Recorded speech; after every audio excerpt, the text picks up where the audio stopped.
Pemalsuan uang kertas di Indonesia pernah menghebohkan publik, terutama ketika seorang dosen di sebuah Universitas Islam Indonesia terlibat dalam kasus ini.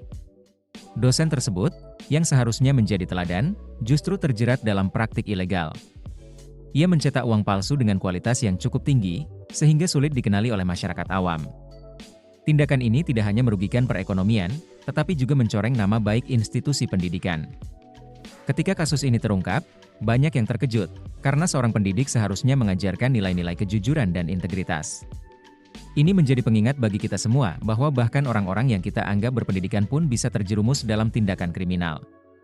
Pemalsuan uang adalah masalah serius yang harus ditangani, dan kasus ini menunjukkan betapa pentingnya pendidikan moral dalam masyarakat kita.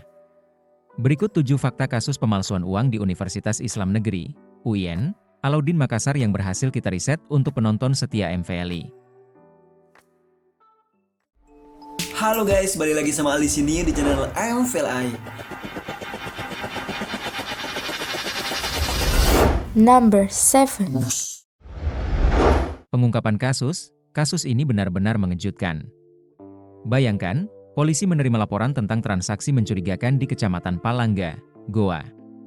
Dari situ, penyelidikan mulai mengarah ke kampus UIN Alauddin Makassar. Apa yang terjadi di balik layar?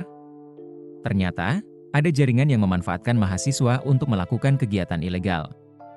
Ini bukan hanya soal uang, tapi juga masa depan banyak orang. Penyelidikan ini membuka mata kita tentang pentingnya kewaspadaan di lingkungan kampus. Kita harus lebih peka terhadap apa yang terjadi di sekitar kita. Siapa sangka, tempat yang seharusnya menjadi sarana belajar justru terlibat dalam praktik yang merugikan? Ini adalah panggilan untuk semua, agar lebih berhati-hati dan menjaga integritas. Number 6. Jumlah tersangka, polisi telah menetapkan 15 orang sebagai tersangka dalam kasus ini, dan yang mengejutkan, beberapa di antaranya adalah pejabat kampus dan aparatur sipil negara. Ini bukan hanya sekadar angka, ini adalah gambaran betapa seriusnya masalah ini. Bayangkan, orang-orang yang seharusnya menjadi panutan, justru terlibat dalam praktik yang merugikan masyarakat. Kasus ini membuka mata kita tentang pentingnya transparansi dan akuntabilitas di semua level. Kita harus bertanya, bagaimana bisa hal ini terjadi? Apa yang salah dalam sistem kita? Ini adalah momen penting bagi kita semua untuk mendorong perubahan dan memastikan bahwa keadilan ditegakkan. Kita tidak bisa membiarkan ini berlalu Number begitu saja.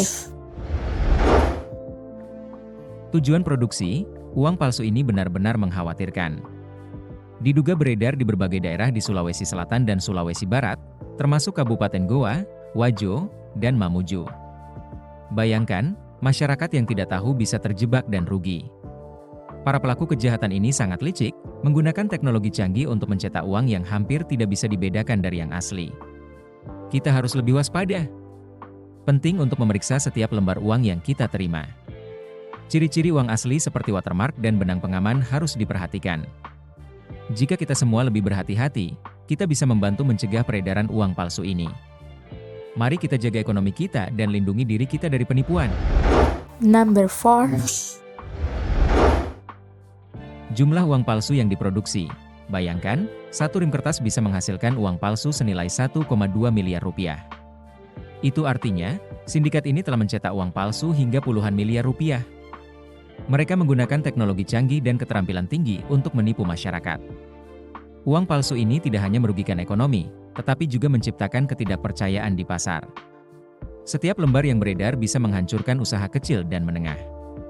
Kita harus waspada dan lebih cerdas dalam mengenali uang yang kita terima. Jangan sampai kita jadi korban dari permainan licik ini. Mari kita jaga integritas ekonomi kita bersama. Number 3. Bahan dari luar negeri, bahan baku seperti kertas dan tinta khusus untuk mencetak uang palsu ini bukanlah hal yang sembarangan. Semua ini didatangkan dari Cina, negara yang dikenal dengan kemampuan produksinya yang luar biasa. Bayangkan, setiap lembar uang palsu yang beredar itu direncanakan dengan sangat matang. Kertasnya memiliki tekstur yang mirip dengan uang asli, dan tinta yang digunakan pun diracik sedemikian rupa agar sulit terdeteksi. Ini menunjukkan betapa cerdiknya para pelaku kejahatan dalam memanfaatkan teknologi dan sumber daya. Mereka tidak hanya mencetak uang, tetapi juga menciptakan tantangan bagi sistem keuangan kita. Dengan perencanaan yang rapi, mereka bisa merusak kepercayaan masyarakat terhadap uang. Ini adalah permainan yang berbahaya, dan kita semua harus waspada. Number 2. Keterlibatan pejabat kampus, saya tidak bisa percaya bahwa Dr. Andi Ibrahim, yang selama ini kita kenal sebagai Kepala UPT Perpustakaan Pusat UIN Alauddin Makassar, terlibat dalam skandal produksi uang palsu. Bayangkan, seorang akademisi yang seharusnya menjadi teladan, justru terjerat dalam dunia kejahatan yang sangat merugikan masyarakat. Informasi yang beredar menyebutkan bahwa ia diduga terlibat langsung dalam proses pencetakan uang palsu yang bisa merusak stabilitas ekonomi. Ini bukan hanya soal hukum, tetapi juga soal kepercayaan publik terhadap institusi pendidikan. Kita semua tahu betapa pentingnya integritas dalam dunia akademis. Jika orang-orang seperti Dr. Andi bisa terlibat dalam hal semacam ini, apa yang bisa kita harapkan dari generasi mendatang? Ini adalah momen yang sangat krusial bagi kita untuk merenungkan nilai-nilai yang kita pegang. Kita harus berani bersuara dan menuntut keadilan. Number 1. Lokasi produksi di kampus, di perpustakaan Syekh Yusuf, suasana tenang dan penuh ilmu, ternyata ada sisi gelap yang mengintai. Sindikat ini memanfaatkan fasilitas kampus, menjadikan tempat ini sebagai lokasi produksi uang. Mereka beroperasi dengan cerdik, memanfaatkan akses mahasiswa dan koleksi buku yang melimpah. Di balik rak-rak buku, transaksi ilegal terjadi, menciptakan jaringan yang sulit terdeteksi.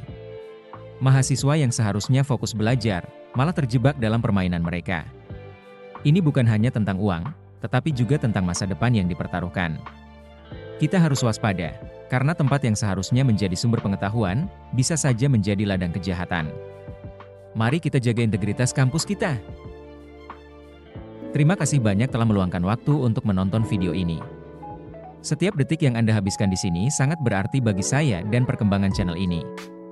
Dukungan Anda, baik itu melalui komentar, like, atau share, membantu saya untuk terus berkarya dan menghadirkan konten yang lebih menarik. Saya percaya bahwa setiap video yang kita buat bersama adalah langkah menuju komunitas yang lebih kuat. Jadi, jika Anda menikmati apa yang Anda lihat, jangan ragu untuk like dan share video ini. Dan pastikan untuk subscribe agar Anda selalu mendapatkan update terbaru. Sampai jumpa di video berikutnya.